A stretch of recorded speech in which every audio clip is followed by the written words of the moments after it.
My name is Samantha, and I just want to testify. I want to thank God. I was born in Zimbabwe in 1981, and I lived there, born and raised in Kwekwe. I lived there. I went to school there. I made friends there, and until I was 18, 19, that's when I moved to the UK. It was a lovely family that I grew up in. We had love, we had God, which was the most important thing, and we had the love of a father and a mother, and we watched a beautiful marriage. I mean, it wasn't always rosy, but we knew that it worked. We knew that our parents loved each other, and we knew that we had the best parents ever. And also, we were always encouraged to study, always encouraged to make sure that you educate yourself. So my mom always used to say, I'm sending you all to school. All of you will have to pass your O levels, and then whatever you do with your life after that, that's of your own accord. But she made sure that she gave us the basis of education. And my father always used to say, go and try it out. Whatever it is that you want to do in life, just go and try it out. If you fail, just come back. Just come back and reset and go back again and try it out. And I really thank God for that, because then in life, I've never thought of myself as a failure. I've always gone out and tried whatever new thing that I think at that time was right. And if it failed, I always came back to reset. So I moved to the UK when I was 20. In 2001. My father also passed away that year, and it was difficult, but I thanked God for all the teachings that we had been given by him, and I thank God for a wonderful life that we had already lived with him. So the memories, like the memories of that man, are enormous. The teachings, the trainings, it's beautiful, it's amazing. And we always refer to it. If dad was around, what would he say? Oh, remember that dad used to say this, remember that dad used to say that. So that was really, really a blessing to have a father who took care of us. And he always said this thing all the time: you're international people. So I've always grown up thinking, oh, I'm an international person, but yeah, how is that going to happen? So I'd only been to two nations. I'd only been to South Africa and the UK, and I was thinking, how am I going to be an international person? But God had a plan. But I love that I have that mindset that I'm an international person. Being an international person doesn't necessarily mean that you have to go to all the nations. It means that you can actually interact with all nationalities without feeling any complex whatsoever. So I have friends who are Nigerian, who are Ghanaian, who are South African, Zimbabwean, from Botswana, from the United Kingdom, Italy, everywhere. So I am an international person because my base of the people that I know is internationally. So anyway, moving along, I went to the United Kingdom. I worked very hard. I enjoyed everything that I did, to be honest, and I loved it. I loved being in the United Kingdom. It taught me how to be resilient. It taught me how to grow. It taught me to be self-sufficient. It taught me that everything is not always what it seems, but thankfully everything doesn't always remain the same. And it taught me a lot about people's characteristics, and I had to grow as a human being as well. So I really thank God for my time in the United Kingdom.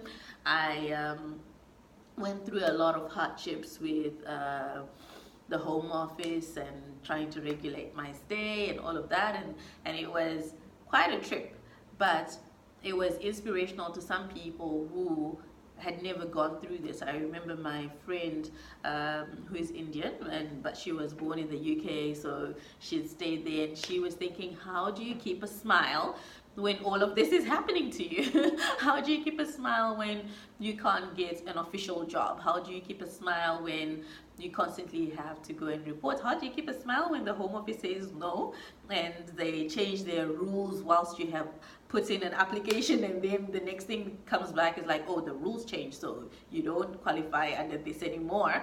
But when you did put in your application, it did qualify. So anywho, it was quite an interesting trip, but you just learn to adapt. But I want to thank God, because and there was a time when I was actually just waiting on those status papers, waiting, like literally my life stopped, and that's all I ever thought of, that's all I ever dreamed of. And thankfully God always surrounds me with the right people. So I never really suffered. I never slept under a bridge. I never was homeless. I always had a home. I always had food. I always had some sort of family support around me. And so as years went by, I met some really great friends now who said to me, well, what it is that you love doing, and that thing that you love doing, is it dependent on your status papers? And for sure it wasn't. I love to teach. I love children. I had a passion to teach Shona, and I wanted to impact our culture into the children so that they don't feel displaced when they do go home, because that was one of the things that I would hear from my friends when they visited Zimbabwe with their children, that the children felt a little bit out of place, and then when they are now getting into the rhythm, they are back in the UK, and then they have this different culture. And one thing I also noticed was there were a lot of black people in the United Kingdom who did not know who they were. So because they did not know where they originated from, what type of culture they were to follow, they were just floating. They were just living their life in the most unpredictable ways. And so for me, it's a passion that we teach our children where they come from. It's a privilege that they've been born in the UK, that they've been born in all these other nations that we've all been to and are living in at the moment. It's a privilege that they're getting a great education, but it would be very unwise for us to enjoy them just doing that without teaching them where they come from, because eventually all of us who grew up in Zimbabwe really want to go back home. It's like, I want to be home. But then your children one day might decide they want to go and find out where you came from, what you were all about when you were growing up, and they won't be able to fit in. And yet they are Zimbabwean because you are Zimbabwean. Yes, they are British because now they've been born there. Yes, they are British, they're Canadian because now you have a status for there. But they are originally Zimbabwean. And every time I've realized that people want to go back to their roots. So that was a passion of mine, and I'm continuing to pursue that. I'm continuing to find ways on how I can impact that notion to parents and to people around. And so a couple of years later, I got married, a wonderful husband. He looks up to me. He's always taking care of me. It's amazing. I love him to bits. And we went through our journey of marriage, and we're here now. And it's been amazing. 5 years into marriage, we were prompted to start a marriage ministry just to help support, grow and maintain the passion in marriages. And it was amazing how many marriages needed that. So we throw black tie dinners, just a chance for you to come out with your wife, with your husband, and just enjoy their company along with other couples, and just learning from each other and realizing that whatever you're going through in your marriage, you're not going through it alone. There's somebody else who's gone past there. There's somebody else who's done it. There's somebody else who's going to inspire you to continue in your marriage. And sometimes when you go home, you realize how loved you are. So we have a lot of those coming up, and so just check out our channel to see where there's one closest to you. So now here we are in sunny Durban in South Africa.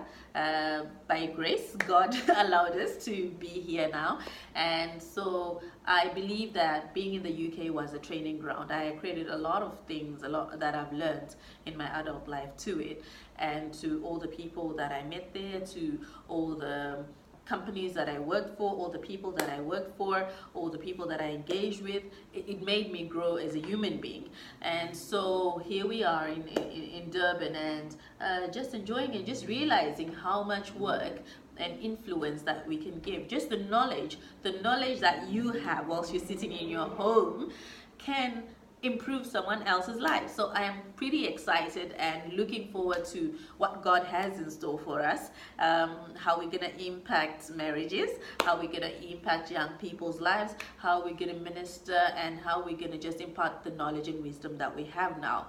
And I just want to be thankful today for all the wonderful things that God will do for me, for my family, for my friends, for my loved ones. And I just say, continue on your journey. It's gonna be amazing.